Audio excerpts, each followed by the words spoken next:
الجنت الماوا کہہ سکتے ہیں، اور قرآن نے یہ لفظ استعمال بھی کر دیا ہے. پھر وہ واپس آتے ہیں اور واپس آ کے ان کو اسی زمین میں سلا دیا جاتا ہے. قیامت تک پھر یہی ہوگا. اس دوران میں اگر کوئی احوال پیش آتے ہیں، بروں کو بھی آتے ہیں، اچھوں کو بھی پیش آتے ہیں، تو وہ ایسے ہی ہیں جس طرح کہ آپ کو اچھا خواب یا اچھا رویا دکھایا جاتا ہے. قیامت میں یہ لوگ اٹھائے جائیں گے اور اس موقع پر یہ سارے زمین و آسمان اٹھا کر ایک نئے زمین و آسمان میں تبدیل کیے جائیں گے، اور جو جنت بنائی جائے گی ارضھا کارض السماوات والارض، وہ اس پوری کائنات بلکہ ان تمام کائناتوں پر مبنی ہوگی. تو یہ ساری بات ہے جو میں نے بیان کی ہے. اس کے خلاف کوئی چیز ہے تو ضرور بتائیے. اچھا، ہم سے جو فرماتے ہیں کہ جو کچھ اکناف عالم میں، اقصائے جہاں میں، کائنات میں ہمیں نظر آ رہا ہے، یہ اصل میں اسی جنت کا را مٹیریل ہے. اس کو بنانے کا پھر کیا مقصد ہے؟ اللہ تعالیٰ اسی کو تبدیل کر دیں گے. تو را مٹیریل کے بارے میں تو ہم یہ جانتے ہیں کہ دنیا میں مثلا اگر کوئی چیز لکڑی ہے اور یہی را مٹیریل ہے کسی چیز کو بنانے کا، تو جو نقص اس را مٹیریل کے اندر موجود ہے وہی نقص عمارت کے اندر بھی نظر آئے گا. تو دنیا کے اندر اگر را مٹیریل کو ہی لے کر جنت بنائی جانی ہے تو یہ را مٹیریل تو ناقص ہے، فنا بھی ہو جاتا ہے، اس میں تو دیمک بھی پڑ جاتی ہے، یہ تو ٹوٹ بھی جاتی ہے. تو پھر جنت کے بارے میں جو تصویر بیان کی جاتی ہے اس کو تو پھر اس را مٹیریل سے نہیں بننا چاہیے. یہ بھی کوئی بات نہیں ہے، اس لیے کہ یہ بھی خدا کا بنایا ہوا ہے، وہ بھی خدا ہی بنائے گا. تو جب اس نے یہ لفظ استعمال کر دیا کہ ہم اسی زمین و آسمان کو اٹھائیں گے اور ایک نئے زمین و آسمان میں بدل دیں گے، تو نئے زمین و آسمان میں بدلنے کا ایک عمل ہوگا. وہ عمل میرے ساتھ بھی ہونا ہے، کائنات کے ساتھ بھی ہونا ہے. میں بھی یہاں پہ ایک عاجز ناقص مخلوق ہوں، مجھے بیماریاں آتی ہیں، تکلیفیں آتی ہیں. یہ بھی خدا دور کرے گا اور اس کائنات کے نقائص بھی دور کر دے گا جو وہ چاہے گا. اس میں کیا استبعاد ہے؟ یہ تو نہیں کہا گیا کہ وہ میرے معمار نے بنانا ہے، اس کائنات کے خالق نے بنانا ہے. تو خالق جس طرح مجھے نیا جسم دے گا، لیکن بہرحال وہ وہی جسم ہوگا جو یہاں دیا گیا ہے اور بتایا گیا ہے کہ پور پور درست کر دی جائے گی، اس کے نقائص ختم ہو جائیں گے. جیسے کہ حدیثوں میں بھی آتا ہے، کائنات میں اگر کوئی چیز ناقص ہے تو وہ بھی ختم ہو جائے گی. ٹھیک. اچھا، یہ بتائیے گا، ہم سب قرآن مجید میں جب جنت کی تصویر کھینچی جاتی ہے تو اگر کسی چیز کو بھی بننا ہے تو ہونا تو یہ چاہیے نا کہ اللہ تعالیٰ فیوچر کے ورب کے اندر مستقبل کے جو صیغے ہیں ان میں بتایا کہ جی ایک دن آئے گا میں یہ بنا دوں گا. آپ نے فرمایا کہ قرآن میں کوئی اس طرح کی چیز نہیں ہے کہ جو اس چیز کو ظاہر کرے کہ بن چکی ہے. تو قرآن مجید میں جب جنت کا ذکر کیا جاتا ہے تو ماضی کے صیغوں میں کیا جاتا ہے، ازلفت الجنہ، اس طریقے سے.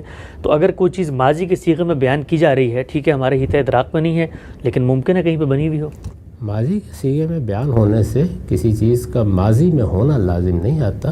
اس جگہ دیکھنا چاہیے کہ کس سیاق سباق میں وہ صیغہ استعمال کیا گیا. ماضی کے صیغے بعض اوقات تصویر حال کے لیے آتے ہیں، بعض موقعوں پر کسی چیز کی قطعیت کو بیان کرنے کے لیے آتے ہیں. تو قرآن مجید ایک ادب کا بڑا غیر معمولی نمونہ ہے، اس کو اچھے ادبی ذوق کے ساتھ پڑھنا چاہیے. میرے علم میں قرآن کا کوئی ایسا مقام نہیں ہے جہاں پر یہ ماضی واقعی زمانی ماضی کے طور پر بیان ہوا ہو. ٹھیک، لیکن ہم کیسے اس کو تعبیر کریں گے؟ اگر ازلفت الجنہ کہا گیا ہے، جس طرح آپ نے بتایا کہ یہ کوئی ایک چیز کو مشہود کر کے بتانے کے لیے ہے، تو یہ کیا زبان کا کوئی بالکل عام قاعدہ ہے؟ ہم بھی اس طرح بات کر رہے ہوتے ہیں. آیت آپ نے درمیان سے پڑھ دی ہے، ذرا اس کو نکال کے پڑھیے جہاں یہ بیان ہوئی ہے. وہاں پر پہلے یہ بیان کیا گیا ہے کہ خدا کے بندے حاضر ہو گئے، انہوں نے آ کے اپنے اعمال نامے دیکھ لیے. اس موقع کے اوپر جنت قریب لے آئی گئی. تو گویا ایک مستقبل کی تصویر ہے جو ماضی کے صیغوں میں بیان کی جا رہی ہے، اس میں کوئی ماضی کا زمانی ذکر نہیں. ایک آگے بڑھاتے ہیں. یہ بتائیے کہ ہم سے بعض روایتوں میں آتا ہے کہ جو انسان جب رخصت ہوتا ہے، اس طرح کی نیک روحیں ہیں، تو قبر کے اندر گویا جنت کی ایک کھڑکی کھول دی جاتی ہے، ان کے لیے ایک راحت کا معاملہ ہوتا ہے. تو اگر بھی وجود پذیر ہونی ہے کوئی چیز تو اس کی کھڑکی کیسے مثلا کھول دی؟ اس طرح کی چیزیں انبیاء کو بھی دکھائی جاتی ہیں، اور رسول اللہ صلی اللہ علیہ وسلم کے مشاہدات سے ہم واقف ہیں، وہ ممثل کر کے دکھائی جاتی ہیں. یعنی ایک چیز ابھی واقع نہیں ہوئی لیکن اس کو ایک تمثیل میں اللہ تعالیٰ ڈال دیتے ہیں. بالکل ایسے ہی جس طرح ہم مستقبل کے واقعات کو رویا کے عالم میں دیکھتے ہیں. خود رسالت مآب صلی اللہ علیہ وسلم کو یہ مشاہدہ کرتے ہوئے لوگوں نے دیکھا کہ جس وقت نماز پڑھا رہے ہیں اور یک بے یک آگے بڑھے اور فرمایا کہ میں نے اس طرح دیکھا اور میں قریب تھا کہ جنت کا پھل وہاں سے توڑ لوں. تو کیا اس وقت جنت زمین پر آ گئی تھی؟ ظاہر ہے کہ تمثیل تھی، ممثل کر کے دکھایا گیا. تو چیزیں تمثیل کے پیرائے میں ڈال دی جاتی ہیں اور وہ پھر دکھائی جاتی ہیں. مستقبل کی چیزوں کو دکھانے کے یہی طریقے ہیں. اچھا، ہم سے جب یہ کہا جاتا ہے مثلا خوابوں میں ہی آتا ہے رسالت محمد صلی اللہ علیہ وسلم کے رویا میں کہ میں نے جنت میں سیدنا عمر کا ایک محل دیکھا، یا میں نے بلال کے قدموں کی چاپ سنی، یا میں نے فلاں صحابی کو وہاں پر اڑتے ہوئے دیکھا. تو اس طرح کی چیزیں بھی اصل میں ایک مستقبل میں پیش آنے والے واقعے کو مشہود کر کے بیان کی جا رہی ہوتی ہیں. خود ان واقعاتی پر غور کر لیجیے. یعنی بلال کیا وہاں پہ فی الواقع تھے اور رسول اللہ سے پہلے جا کے وہاں چل رہے تھے؟ ایسا تو نہیں تھا نا. تو ظاہر ہے کہ رسالت مآب صلی اللہ علیہ وسلم کو یہ گویا مستقبل دکھایا گیا. اللہ تعالیٰ جب کسی چیز کا مستقبل دکھانا چاہتے ہیں تو اسی طرح اسے تمثیل میں ڈال دیتے ہیں. اس کو سمجھنا ہو تو سیدنا یوسف کے سامنے جو خواب بیان کیے گئے ان کو دیکھیے. وہاں مصر میں پیش آنے والے واقعات کو اسی طرح ایک تمثیل میں ڈال دیا گیا، اور پھر وہ بادشاہ نے دیکھے، وہ ایک نانپس نے دیکھے، وہ ایک ساکی نے دیکھے اور اس کی تعبیر کی. تو ایسے واقعات کی تعبیر کرنی چاہیے. پیغمبروں کو مستقبل کے واقعات اسی طرح ممثل کر کے دکھائے جاتے ہیں، بیداری کے عالم میں بھی اور نیند کی حالت میں بھی. ٹھیک ہے. اچھا صاحب، آپ نے اگرچہ اس پہ تفصیلی بات کی ہے، لیکن چونکہ اس موضوع سے متعلق ہے تو اس کلپ میں یہ بات بھی آ جائے گی.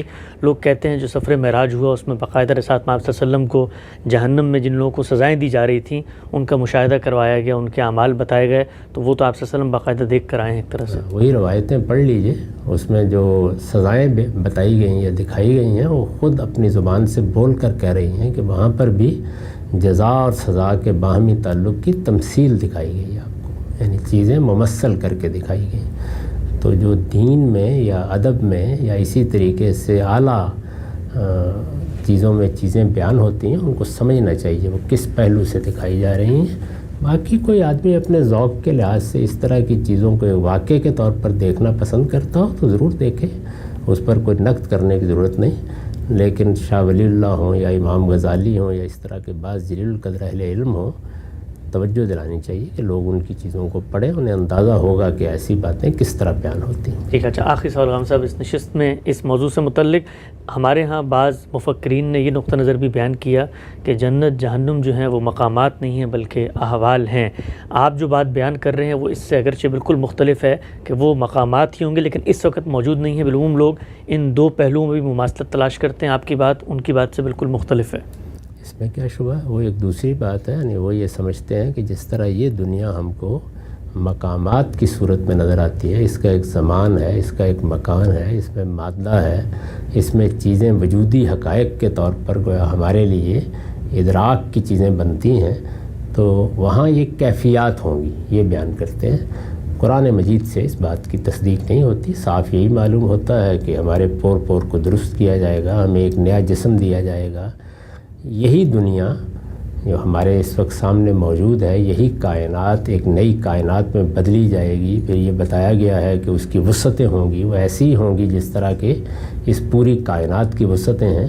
تو یہ ساری تصویریں یہ بتاتی ہیں کہ وہاں کیفیات بھی ہوں گی، مقامات بھی ہوں گے، اور ہمارے موجودہ شعور کے ساتھ وہ بالکل ہم آہنگ بھی ہوگا. یہ سب باتیں قرآن میں بیان ہوئی.